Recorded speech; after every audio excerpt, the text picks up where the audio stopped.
You know the feeling when everything looks fine on paper, yet something feels off in your learning organization? Programs are launching, and calendars are full. Metrics look steady, but behind the scenes, your team is holding the system together with late nights and last-minute fixes.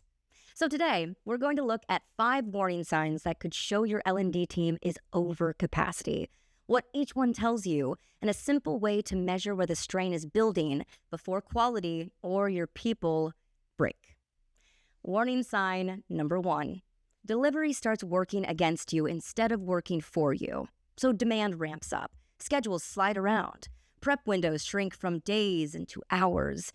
Your team moves from one delivery cycle to the next with no margin to plan, reset, or improve. You see patterns like constant rescheduling and last-minute substitutions, prep decks which never feel fully aligned, and a growing backlog of programs just waiting for a date. But on the surface, delivery's happening. But underneath, your system is carrying more weight than it was built for. So what do we do about this? We capture the pattern. Do not treat each reschedule like a one-off. Pull the calendar of the last 90 days and count the reschedules, the substitutions, and the backlog items. The simple view already starts to show where demand outpaced capacity. Warning sign number 2. Consistency starts to slip in ways learners notice before leaders do. So one region says the session felt rushed, but another one says that it dragged. One cohort raves about the program, and yet another one says, it was fine. So you hear more rework stories about missed content and slides updated for one audience, but not for the other. Project managers trying to keep 3 versions of the same deck in sync. So what do we do here? We pick one flagship program and line up the feedback, the ratings and materials across regions or cohorts. Look for variation, which is not intentional. Wherever learner experience wobbles, capacity is usually tight behind the scenes. Warning sign number 3. Your people carry more load than the system was designed to hold. By late in the week, energy drops in ways that leaders start to notice. Producers will stay on for 5 extra minutes after every session to fix a problem that they never had to solve during the day. Instructional designers and project managers stretch into evening to keep up with shifting priorities. Now, most of this work is invisible. The team is just smoothing over breakdowns so learners never see them. But what do we do about this one? We ask 3 questions in one-on-one conversations. Where are you doing invisible work to keep programs on track? What work keeps spilling into nights and weekends? Where have you stopped improving the experience and started just holding it together? The answers here will tell you where capacity is already at risk. Quick pause here. Now, if you're hearing your team in these first 3 warning signs, it's okay. You do not need a full consulting engagement to understand what's going on. What you need instead is a baseline. And this is why we built the capacity scorecard. In just a few minutes, you'll get a clear read on operational bottlenecks, on time zone and scheduling strain, facilitator and producer load, design backlog, and quality risks across your hybrid and virtual programs. You just answer a short set of questions, and that this scorecard gives you a view of where your system holds up and where strain is already building. The link for this is below. So run it through after this video and see where your team stands right now. All right, let's get back into it. Warning sign number 4. Progress slows down even though everyone feels busy all of the time.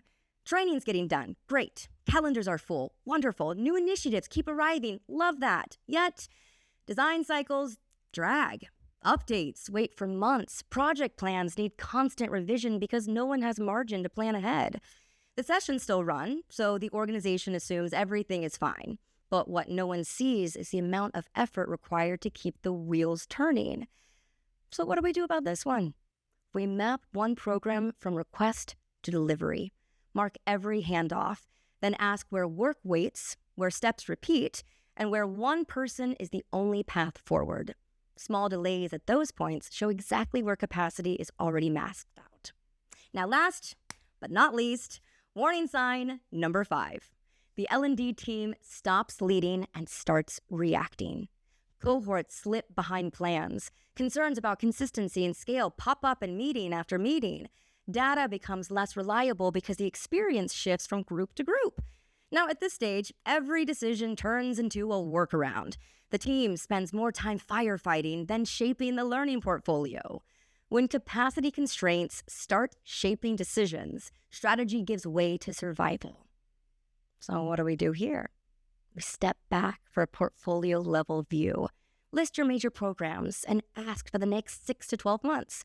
Then ask a simple question. Where are we choosing our priorities? And where are we only responding?